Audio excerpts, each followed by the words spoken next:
Donc voici une vidéo sur quoi? Sur les compressions étagées, mais la partie théorique. Donc c'est un peu plus ardu, c'est des calculs, vous allez essayer de suivre. Je pense qu'il n'y a pas de problème, hein. Bon, j'ai de bons élèves, normalement ça doit aller. Alors, vous allez voir ça.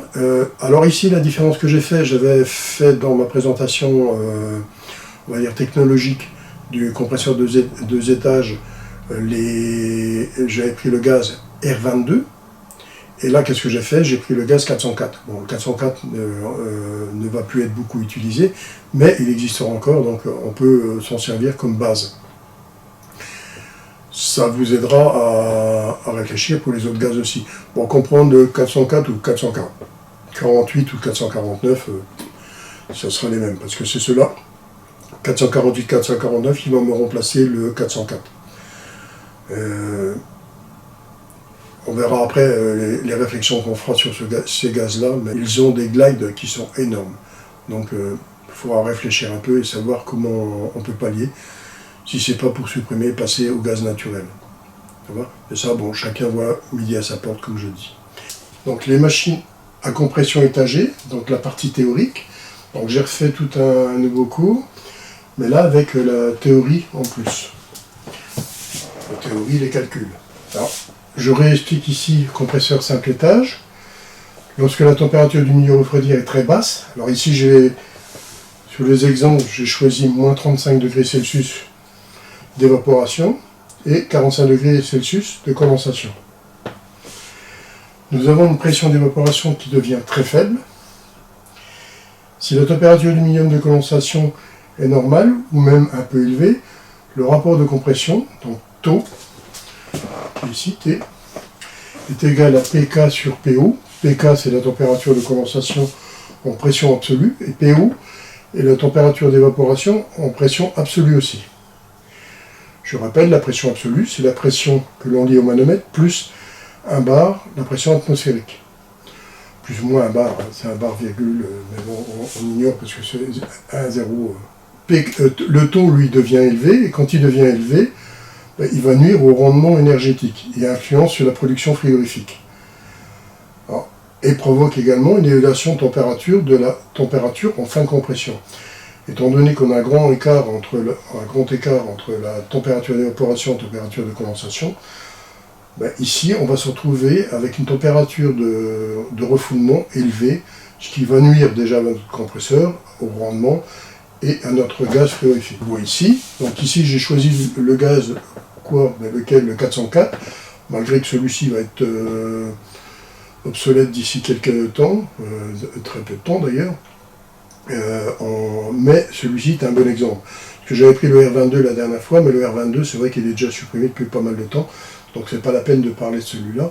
404 est encore sur le terrain et on va le rencontrer encore, puisque il ne va plus être en vente, il ne va plus être installé dans les installations neuves, mais bon, on va avoir un problème sérieux au point de vue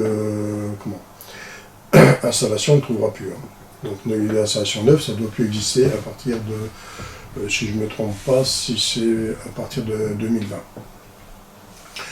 Alors ici on voit que la température, ici c'est la température critique, elle est atteinte de la température d'évaporation à la température de condensation. Ici on atteint la température critique déjà, donc ce qui veut dire qu'elle n'est pas tellement géniale, avec une température d'évaporation de moins 35, une température de condensation de 45 degrés Celsius. Ce qui fait que,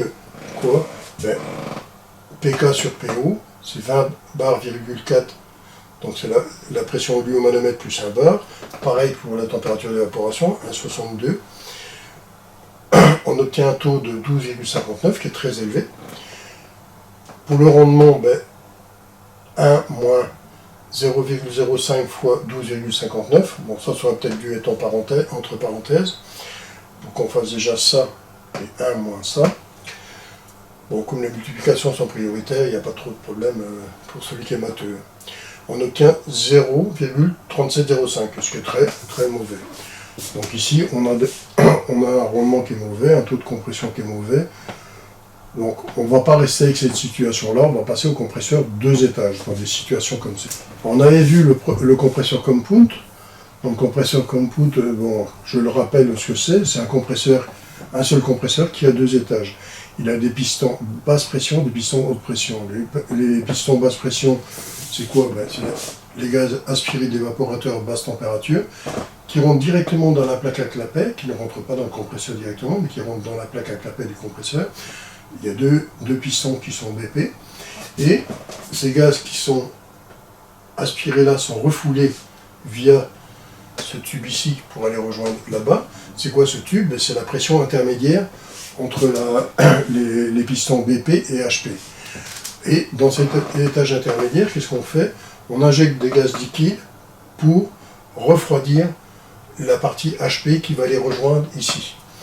Donc, et on a un contrôle via le bulbe du détendeur qui est ici. Donc on va refroidir, on verra qu'on refroidit à -1. Ici, qu'est-ce qu'on fait? On va avoir les gaz qui vont être aspirés et refroidis grâce à ici. Ils vont rentrer dans le compresseur ici, ils vont refroidir la partie moteur de mon compresseur. Ils vont être aspirés ici via la plaque à clapet comme un compresseur normal. Et avec cette partie-là qui est isolée de ça, si on veut, cette partie-là, c'est comme un compresseur basse température où on arrive directement dans les plaques à clapet et quand on ressort, on ne passe pas dans le compresseur. C'est pour ça qu'on a des ventilateurs tête de culasse. Donc ici, on a aspiré dans le BP pour être refoulé dans le condenseur. Donc ça, c'est le comme-coup qu'on avait déjà vu dans notre système. Alors maintenant, on revoit la partie hydraulique de notre système. Donc ici, qu'est-ce qu'on a? On a notre évaporateur basse température avec son détendeur, avec son bulbe. Ici, on a un compresseur basse température. On aspire les gaz, on les refoule dans la partie intermédiaire entre les deux compresseurs. Donc ça, c'est un seul compresseur, mais il est éclaté. Donc on a les deux pistons BP ici, le piston HP qui est ici. Là, on a une injection de liquide qui arrive ici pour refroidir cette partie-là, qui est la partie intermédiaire, donc pression intermédiaire, pour être aspiré dans le piston haute pression, pour être refoulé dans le condenseur, et on revient ici pour partir là. On a un premier détendeur ici qui injecte, et un deuxième détendeur pour la partie BP. Donc ça, j'avais déjà expliqué, mais bon, je vous ai réexpliqué maintenant, comme ça vous retenez plus facilement. Alors, le cycle sur le cycle Carnot de ce compresseur, qu'est-ce qu'on a? L'évaporateur basse température, avec la surchauffe, on voit un point, là, c'est le premier point, là, ici, c'est la surchauffe de mon bulbe, et le deuxième point qui est ici, avant la ligne qui monte, là, ici, c'est l'entrée au compresseur, donc les deux additionnés, c'est ma surchauffe totale, ce qu'on a ici, surchauffe totale. Donc ici, j'ai 7K et 7K ici. La compression ici du premier étage, donc ça c'est le compresseur, les deux pistons basse température. Ici qu'est-ce qu'on a? On a un premier détendeur qui va nous injecter du liquide ici pour nous refroidir le premier étage, et on va avoir la deuxième compression qui se fait ici pour le deuxième étage. Pour rentrer dans le condenseur, la désurchauffe, la condensation, le surfroidissement. Et un deuxième détendeur est mis ici, je ne les ai pas dessinés mais il y a deux détendeurs. On l'a vu dans le dessin d'avant. Premier détendeur qui va là, le deuxième détendeur qui va dans la basse température. Voilà. Donc ici, on voit que la pression intermédiaire, on a obtenu 5,79. Donc, rapport de compression, PK sur P0, le taux de compression, 20,4 bars sur la pression intermédiaire pour le premier étage. Donc ça c'est l'étage haute pression, et ça c'est l'étage basse pression. On obtient 3,52 de taux de compression, et ça nous donne un rendement de 0,824, ce qui est meilleur que celui de tantôt. Alors je rappelle que ça et ça c'est exactement le même rendement. Parce que c'est calculé pour qu'il y ait le même rendement de chaque côté. Autrement ça irait pas. On aurait un sérieux déséquilibre dans le système. Voilà. Donc ici, on peut refaire les mêmes trucs, mais sauf que là, c'est 5,79, 1,62. On obtient un taux de compression de 3,57 et le rendement de 0,824, qui est plus ou moins le même. C'est parce qu'il y a des arrondis qui se font, et avec les arrondis, on ne tombe pas tout à fait au même truc. Je vous rappelle qu'ici, dans l'étage intermédiaire, on a -1. Alors, je rappelle qu'il y a deux injections, la partielle et la totale. Donc ça, c'est les compresseurs qui sont séparés. Le refroidissement des vapeurs comprimées par l'étage basse pression est obtenu par l'injection partielle ou totale dans une capacité fermée. Donc on a comme une bouteille fermée placée entre les deux étages de compression du fluide frigorigène liquide en provenance du condenseur. Ce liquide se désurchauffe. Ce liquide désurchauffe les vapeurs comprimées à la température de saturation correspondant à la pression de refoulement de celle-ci. Ça, on va voir à quoi ça correspond. Elles seront inspirées par l'étage haute pression à l'état vapeur saturé. Donc on va arriver sur la courbe de saturation. Le fait de procéder à cette injection de fluide frigorigène liquide dans cette bouteille intermédiaire peut permettre également de sous-refroidir le liquide admis au détendeur. Nous distinguons deux cycles frigorifiques différenciés. Il y en a un, c'est l'injection partielle, et l'autre, c'est totale. Alors on va voir l'injection partielle. Dans le cycle décrit par le fluide, nous n'avons l'utilisation du froid en général qu'au niveau de l'étage basse pression. Donc là, ici, on va utiliser, on dit bien en général, que l'étage basse pression, on n'aura que la température basse pression, on n'utilisera pas la haute pression. Il est donc loisible de nous fixer la valeur de la pression intermédiaire, et cela en recherchant la dépense minimale d'énergie mécanique à fournir. On montre que ce but est atteint si les pressions mises en jeu sont en progression géométrique, soit pour une machine à deux étages de compression. Donc ici, dans l'injection partielle, le schéma de la bouteille que nous on va retrouver dans le système, c'est quoi? Ici, je viens du condenseur, j'ai une première détente qui va se faire ici, dans la bouteille qui est ici. Les gaz, ça c'est les gaz qui viennent de mon compresseur basse, donc on a le compresseur basse pression qui est ici. Il aspire les vapeurs de l'évaporateur basse pression, il les comprime, il les envoie ici. Quand il les envoie ici, quand il les envoie ici, ça tombe dans la bouteille ici. Les vapeurs qui sont ici vont être refroidies grâce à l'évaporation du liquide qui est amené ici, grâce à un mode de détendeur qui a injecté du liquide ici. Et là, on va aspirer les vapeurs saturantes qui vont aller rejoindre mon compresseur haute pression qui est ici, qui lui va aller au condenseur et revenir ici. Et là, de ce côté-là, qu'est-ce qu'on a? On va avoir le détendeur qui va aller vers l'étage basse température. Donc, qu'est-ce qu'on fait exactement ici aussi? C'est que on va refroidir sérieusement les gaz qui sont ici, mais en plus de ça, on va sous-refroidir de nouveau ici. On va avoir sous-refroidissement au condenseur, mais ici, le liquide qui part dans cette branche-là, pour aller rejoindre l'évaporateur basse température, est sous-refroidi de nouveau. On gagne une puissance calorifique supplémentaire. Donc là, le schéma. Donc ici, qu'est-ce qu'on a? On voit ici déjà que le gain que j'ai ici, c'est grâce au sous-refroidissement que j'ai dans cette fameuse bouteille. J'ai gagné ça en puissance calorifique, ce qui n'est pas négligeable. Donc ici, on a l'évaporateur basse température, la première compression. Ici, on a un détendeur qui va injecter du liquide qui va me refroidir l'étage intermédiaire. On va refroidir jusque-là. On va comprimer pour revenir jusque-là. Et de là, on a le fameux deuxième sous-refroidissement. Donc ici, on a des gaz qui vont être sous-refroidis. Avec moins 35 degrés d'évaporation toujours, surchauffe 14, sous-refroidissement 5K, désurchauffe 2K, surchauffe à l'injection 10K, sous-refroidissement 6K. Alors là, le rapport de compression, ici c'est toujours PK sur PI, puisque c'est l'étage intermédiaire, 20,4 bars divisé par 5,79, je rappelle que c'est en pression absolue, on obtient un taux de compression de 3,52. Et le rendement, lui, on obtient 0,824. Je vous rappelle que cette formule-là, c'est une formule empirique. Le rapport de compression, alors ça c'est le rapport de compression de l'étage HP, et ça c'est le compresseur BP.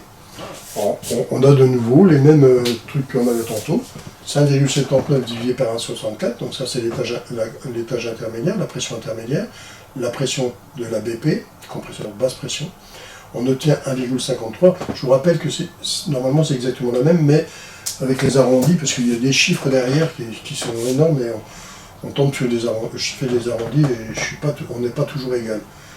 J'ai voulu mettre les chiffres que j'avais exactement. Et là j'ai 0,82, j'ai 0,82,4. J'aurais pu retirer le 4, ça aurait fait 82 comme ça. C'était plus simple. J'ai voulu mettre le 4 parce que comme on a 3,52 et 3,53, pour pas qu'il y ait trop de discussion là-dessus. Alors ici, qu'est-ce qu'on a? Alors ici, qu'est-ce que j'ai? J'ai toutes mes valeurs de mes enthalpies. Donc les enthalpies, je vous rappelle que c'est toute la ligne qui est ici. Tous les points d'intersection, je les ai descendus une ligne en tréma et j'ai obtenu les enthalpies.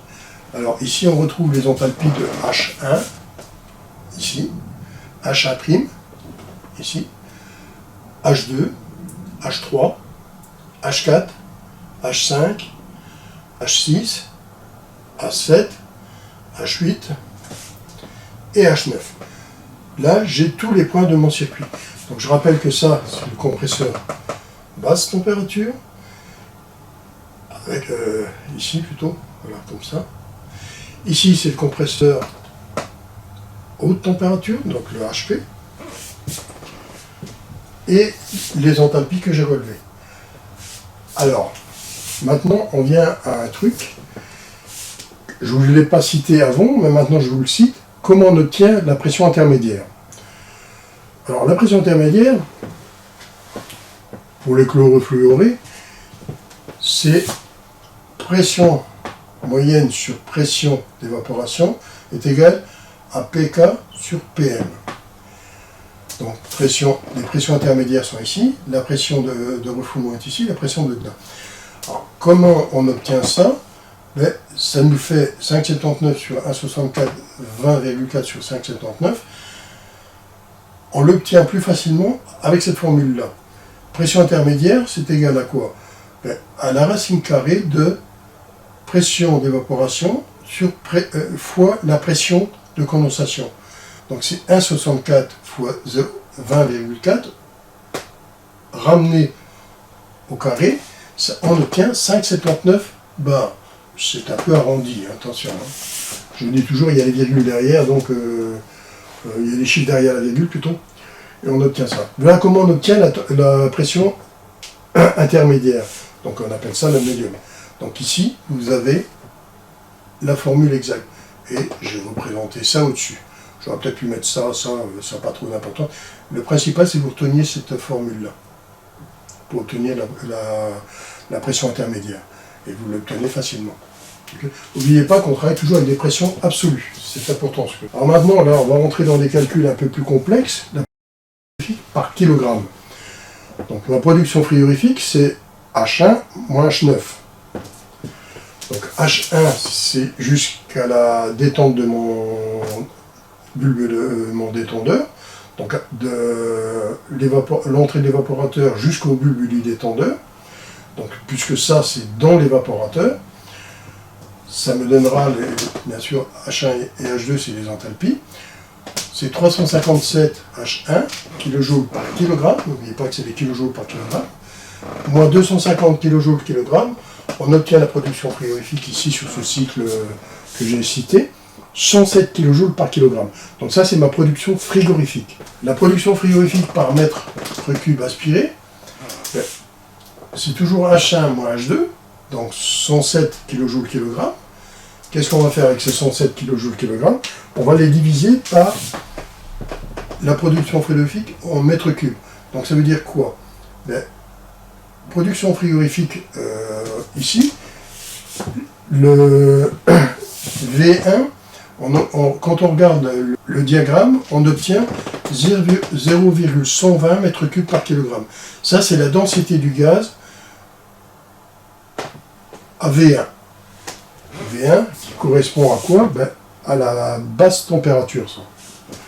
Donc 0,20 m3 par kilogramme au point 1. Ce qui fait 8,3 kg par mètre cube. Ce qui fait 107 kJ multiplié par 8,36, 891,66 kJ par mètre cube. Donc ça, c'est à titre de renseignement. On s'en servira pas par la suite, mais... Alors le débit masse. Le débit masse, ça c'est la production frigorifique que j'ai besoin. C'est une installation de 100 kW, donc 100 kJ seconde. Donc ici, qu'est-ce qu'on va avoir? On va avoir ça divisé par ça. Ça, c'est quoi? C'est la production frigorifique massique. Donc ici, c'est 107 kJ par kilogramme, ce qu'on avait obtenu ici. Donc 100 kW divisé par 107 kJ kilogramme, j'obtiens 0,934 kg par seconde. Ça, c'est le débit masse que je dois avoir à mon compresseur pour ma production frigorifique. Le travail du compresseur par kilogramme de fluide. Donc ici, c'est le travail du compresseur, c'est H2 moins H1. Donc vous regardez dans le cycle frigorifique, H2, H1. Quitte à ce que vous releviez les enthalpies, vous faites une photo de l'écran où il y a le diagramme avec les enthalpies, pour vous y retrouver.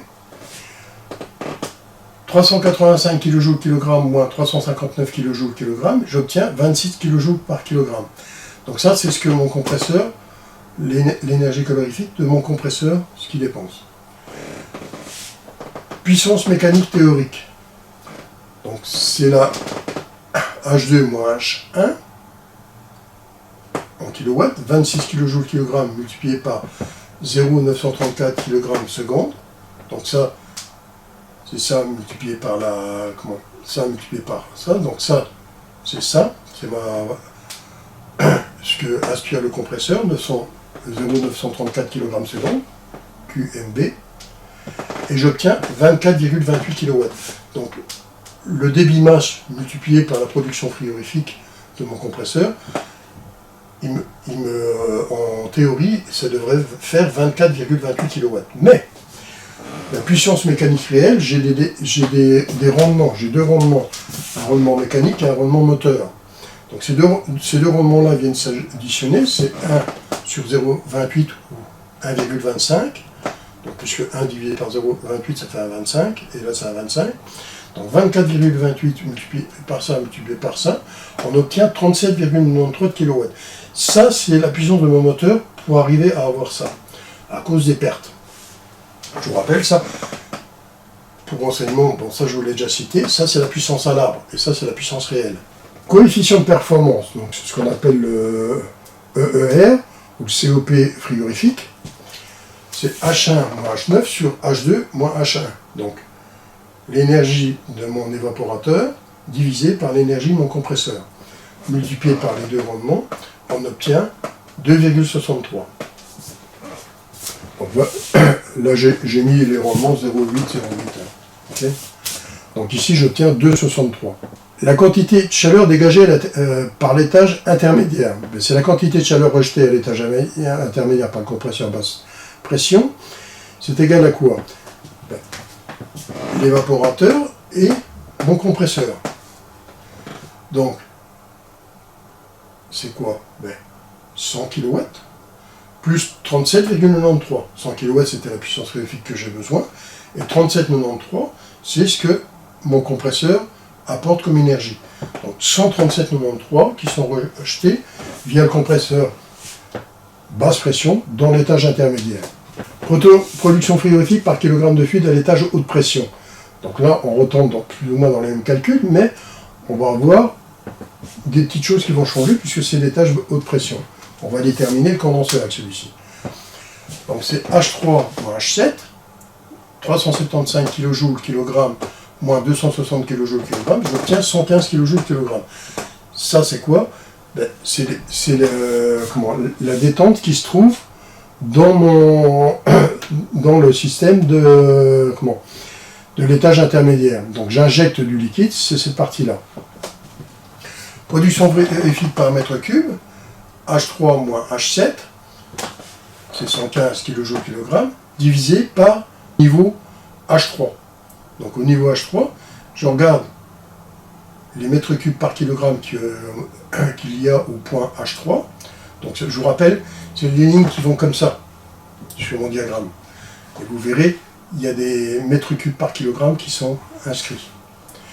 Ça fait 0,035 mètres cubes kilogramme, ce qui fait que ça fait 3285,7 kJ par mètre cube, puisque là j'ai les mètres cubes, j'ai les kilogrammes, ça s'élimine, il ne me restera que les kilojoules de mètre cube. Débit masse du fluide. Débit masse du fluide, c'est 3285,7 kJ kg, qu'on a ici, donc QOH, divisé par 115, 115 c'est ce qui est ici, vous voyez, 115 kJ, production frigorifique. J'obtiens 28,57 kg par seconde. 3600 multiplié par 28,57 multiplié par 0,035 m3/kg, j'obtiens 3599,82 m3 par heure. Ça, c'est mon volume, le volume aspiré par mon compresseur, par heure. Alors, débit, volume balayé. Les 3599,82 m3 heure, qui sont ici. Je divise par le rendement 0,84, j'obtiens 4285,5 m3 heure. Donc ça ici c'est quoi? C'est le taux de compression de mon compresseur. Donc on regarde le taux de compression du compresseur et on obtient 0,84 ici. Et ça divisé par ça, puisque j'ai une perte ici, vous vous rappelez que le piston ne monte pas à 100% en haut. Il a un espace nuisible. Et c'est ce qu'on retrouve ici, ce calcul d'espace nuisible. Là, j'obtiens 4285,5 m3 heure. La puissance mécanique théorique, donc c'est H2 moins H1', kW, 385 kJ kg moins 359 kJ kg, j'obtiens 26 kJ kg. La puissance mécanique réelle, j'ai mes deux rendements, et j'obtiens 40,63 kW. C'est exactement pareil que l'étage basse température. Alors la machine à injection totale. On ne va pas refaire les calculs de l'injection totale, puisqu'on les a déjà vus dans la partie injection partielle, c'est exactement les mêmes calculs, sauf que là, je vais vous montrer. Donc ici, on va avoir injection totale. Vous voyez le détendeur, on a toujours ce fameux détendeur qui arrive ici, mais vous voyez, j'ai plus de piquage ici. Pourquoi? Parce que le détendeur injecte du liquide. Je reviens de mon compresseur basse, compresseur basse température, et là il y a le compresseur basse température, on injecte ici. Ici, on va refroidir les gaz grâce à ce liquide qui est en ébullition, qui va refroidir ces gaz-là, pour aller dans l'étage haute pression. L'étage haute pression, je le condenseur, j'arrive par ici.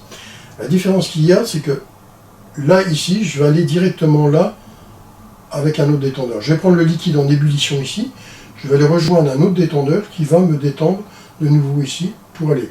Donc on a déjà refroidi sérieusement les gaz ici, pour les injecter ici, avec un autre détendeur, à l'autre évaporateur basse température, pour revenir au compresseur basse température ici, qui va refouler ici. Donc là, on a un gain énorme. On va le voir, ce gain qui est vraiment sérieux. Vous voyez le gain qu'on a. Tout à l'heure, j'avais un petit gain qui était ici. Mais là, ici, qu'est-ce que je fais? Je viens jusque là, puisque...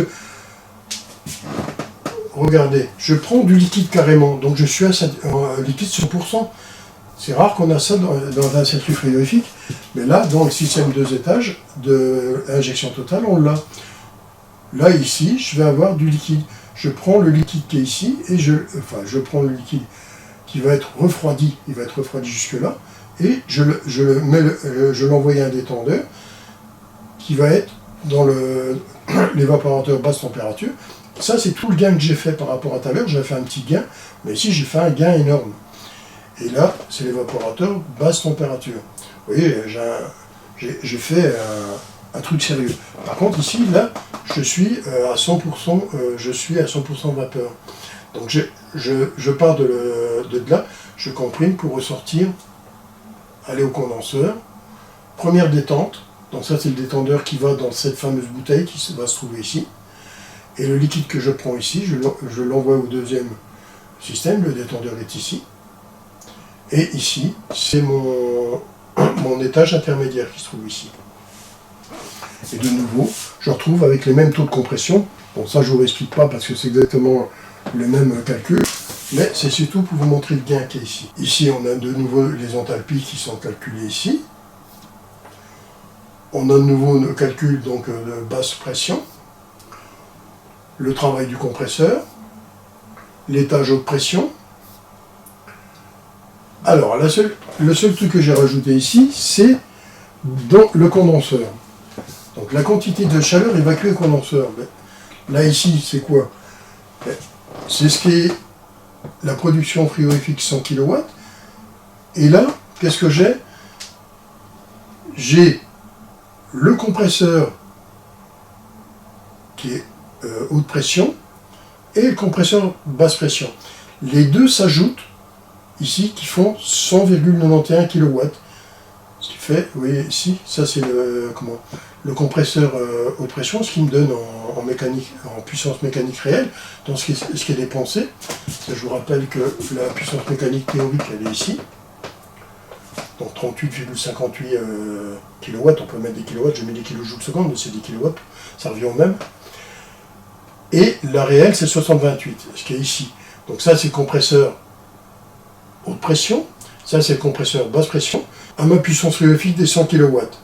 Ça plus ça me fait évacuer le condenseur 200,91 kW. Voilà comment ça marche. C'est le même calcul qu'il faudra faire pour l'injection partielle. Je ne l'ai pas fait, mais je vous l'ai refait ici. Okay. Bon, là, la vidéo finit sur la théorie des compresseurs 2 étages. Donc, je vous ai bien cité le plus possible que je pouvais vous citer dans la théorie de cet étage-là. C'est un peu beaucoup de calculs, mais il est utile de savoir pourquoi on a ci, pourquoi on a ça, et à quoi ça sert, ceci, cela.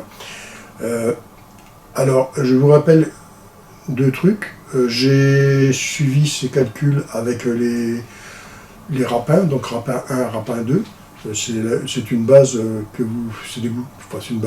c'est des livres que vous devriez vous approprier parce qu'ils sont très très bien. Ce que Rapin fait, c'est vraiment du gâteau. Ça vous aide. Okay. Donc si vous n'avez pas, ben bon, tant pis, mais c'est bien de les avoir, ces livres-là. Plus vous avez de documentation technique, mieux c'est, parce que chaque bouquin a une spécialité, et on doit reconnaître que le livre, moi personnellement, je suis pour le livre, je ne suis pas tellement pour les trucs numériques, mais bon, comme je dis toujours, on fait ce qu'on veut, mais là, moi je suis plus pour le bouquin, parce que le numérique, pour aller sur l'ordinateur et regarder feuille par feuille, donc là je prends le bouquin, je trouve facilement ce que je veux, mais bon, on fait ce qu'on veut. Je vous remercie, et je vous souhaite une bonne fin de journée, et à bientôt.